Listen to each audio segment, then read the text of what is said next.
total control over that thing. That is how you become a great golfer, is being able to manipulate the ball flight, make this thing do whatever you want it to do. And I'm going to show you how to do that in this video. We're going to cover 4 shots. We're going to cover how to hit the ball lower, how to hit the ball higher, how to draw it, how to fade it. You already know how to hit that standard shot. I know you got that nailed down. So we're going to cover those 4 alternatives. We're going to be starting with the lower shot. For all of these shots, I'm going to be using a 7-9, so I'm not going to change that, but what we say would actually apply to all the clubs in the bag. You just obviously have different lofts and different distances. So why would we need to hit the ball lower? Well, today is a good example. There's a little bit of wind up there, so this is into me, so I really want to be able to keep that ball lower. Maybe I want to land the ball in the middle of the green and have it run back to the flag. There's lots of different scenarios. Maybe I'm under a tree branch. I want to hit that lower than the tree. There's lots of different situations where you need to be the ball lower, and this is probably the easiest of the 4. So the first thing we have to do is we have to move the golf ball in setup relative to me. When I say me, I mean buttons. At setup, my 7-9 standard ball position would be probably just forward of centre. I want to move it so my buttons get in front of the golf ball. Now, how far back do I put that ball? That's up to you. I'll leave that up to you. Experiment, have fun with this. When we're looking at what we're doing here, there are no positions. This is a kind of scale. You can go back as far as you want with that ball. If I had to hit this under a super low tree branch, I'd go opposite the right foot. But I wouldn't do that if I just wanted a slightly lower ball flight. So ball back, but how much is kind of up to you. Now what I would tend to do is move the ball back of my sternum, and then I would put a little bit more weight on my front foot, maybe 60, 65%. And that also has the effect of moving my buttons a little bit further forward. So when I'm actually setting up to the golf ball, we maybe have an offset of, maybe the width of my 7-9 head. Now, provided I keep the hands in the same place, we've now got a setup with more shaft lean. More shaft lean means the loft on my 7-9 has already been de-lofted. That means the ball's going to come out lower. That's great. That's our starting point. Now, the 2 things that create height would be the launch angle. That setup will influence that launch angle, it will drop it, but also speed. You can imagine that 2 golf balls go off at the same angle. If one golf ball has got a lot more speed than the other, it's going to keep rising and rising and rising and rising for a longer period of time. It's one of the reasons that the pros that you see on TV hit the ball so high. It's not because they launch it high, it's because their balls, their shots rise for a much longer period of time. So if we want to hit the ball lower, we don't want that. We don't want the ball rising for a long period of time, so we reduce our speed. So hitting into the wind, my 7-iron is going to be going nowhere near the distance that it would typically. What I want to be doing is creating a set that we've discussed.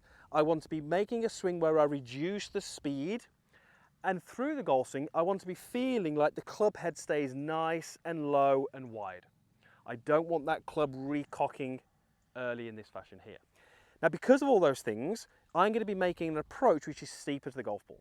Steeper means my club is travelling more down, there's going to be a lot more resistance to the ground, which means I'm probably going to find my follow through is shorter because the ground just basically stops my golf club.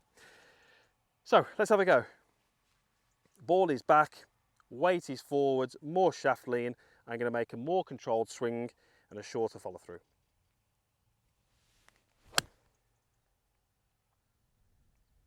Perfect. Into the wind, that is ideal. Keeps it lower, gives me a lot more control over the golf ball. The higher shot, getting that ball up into the air. This is a little trickier, but it's doable. So when would we use this? Well, firm golf courses, when the balls bounce and roll, sometimes the only way we can stop the ball is through elevation. Sometimes when the flag is at the front of the green, we need a little bit more height to get that ball again to stop. Or maybe, as before, we've got an obstacle, a tree in our way that we've got to get the ball over. Now, when we're looking at the low shot, we're basically looking at the opposites. If we can get the ball to launch a little higher, that's good. If we can actually put a little bit more speed in the ball, that's also going to get us a little bit more height as well. So we actually have to hit this one a little harder, which is one of the reasons why it's a little bit more difficult.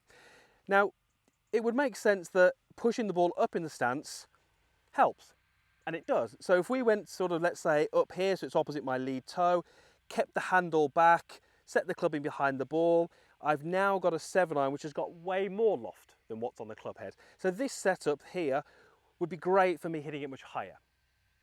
But I actually can't play golf from there because it's almost impossible for me to make any kind of solid contact.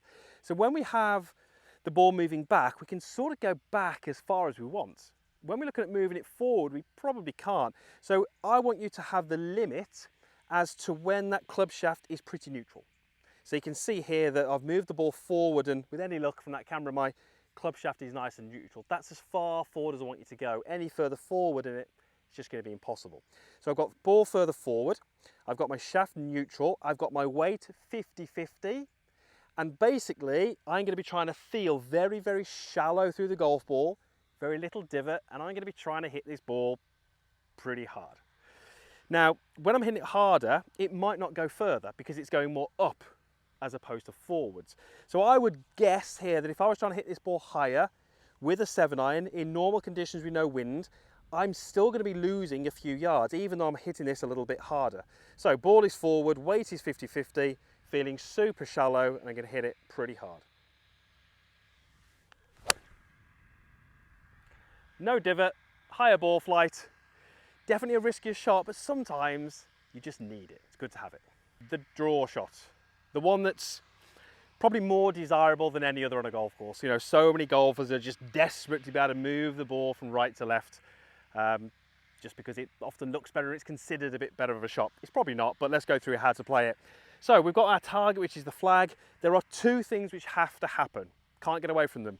You have to be swinging the golf club to the right of your target, and the golf club face has to be closed or pointing further left than where your club is swinging. So if I was swinging out towards, let's say, that table and chairs, and the club face was pointing at the bunker, that would be perfect, because I'm swinging out to the right, the club face is more left than that, that creates the curve.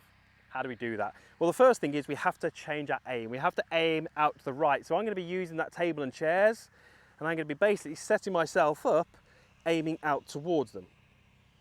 From here, that just feels like my normal setup. Nothing feels different, but we need the club face to be closed. You've got two options.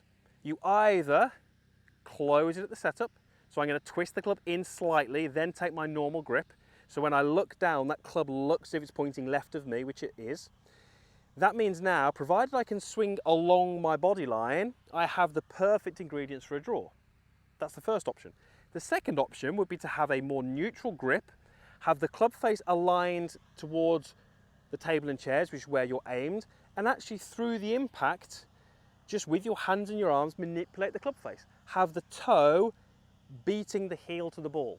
It's going to do the same thing. It's going to put the club face in a closed position at impact, and we're going to get the ball moving. Which is best for you? Go and practice it. The second one takes a little bit more skill because you have to do it through impact. But the first one, when we close the face, for many golfers can completely put them off because they just look at that club pointing left, it doesn't look right, they're out of their comfort zone, it's going to be a terrible shot. So there's pros and cons of each. Just get yourself to the drive range and practice it. Now, anytime you're drawing the ball, you're taking loft off the club. So my 7-iron might have a flight and a distance that's a little bit closer to a 6-iron. That's really important to remember. So table and chairs, that's where I'm aiming. I'm going to do this through skill. So everything, my body and my club, aim at the table and chairs. I'm just going to turn the club over through impact. Ball draws back, and actually, that's right on line. I'd be very happy with that if I was trying to hit a draw into that flag. If you can play the draw, you can play the fade, because it's just the opposites.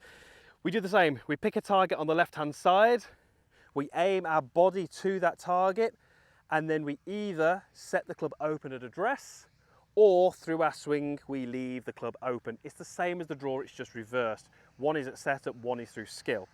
Now, when we're playing a fade, it's much harder to curve the ball, simply because when we play, let's say, a 7-iron and fade it, it adds loft to the club. So my 7-iron maybe has got the loft of, let's say, an 8 or a 9.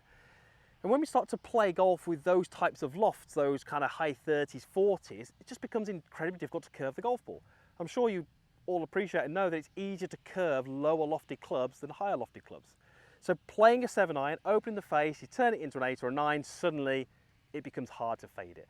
So with a 7-iron, I'm probably going to find it much easier to draw it than I am to fade it. However, the same principles apply. So let's pick our target. I'm going to go left of those bunkers. That's where I aim. And again, I'm going to aim the club face there, but through the swing, I'm just going to leave the face open and get the ball to drift back towards that flag.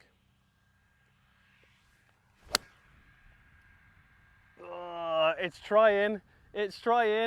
I would say Technically that was a fade, but it just wasn't a great shot and it wasn't a great result. You notice a probably slightly different follow through there. Because I'm looking to do something a little different with the golf club, you almost get this kind of twirly follow through, and you might have seen videos of Sevi in the past doing these weird and wonderful follow throughs as he's trying to do different things with the golf ball.